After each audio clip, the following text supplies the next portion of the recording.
Guys, for today's video guys, so tapos na ako maglinis guys. Punta tayo sa kwarto namin. So yan ang kwarto namin guys. Tapos na ako maglinis. Yan yung kwarto namin. So tapos na ako guys. Yan. Tapos punta na naman tayo dito guys. Yung tindahan namin yan guys. Tapos punta tayo dito sa ano guys. Alam niyo ba guys? Ano guys? Diyan yan guys. Diyan yan. Ganun yan.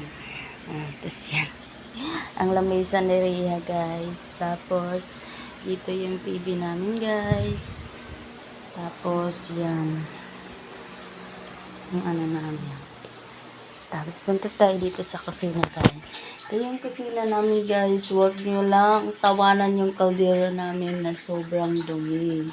Yan guys. Tapos may unti akong gasin na plato.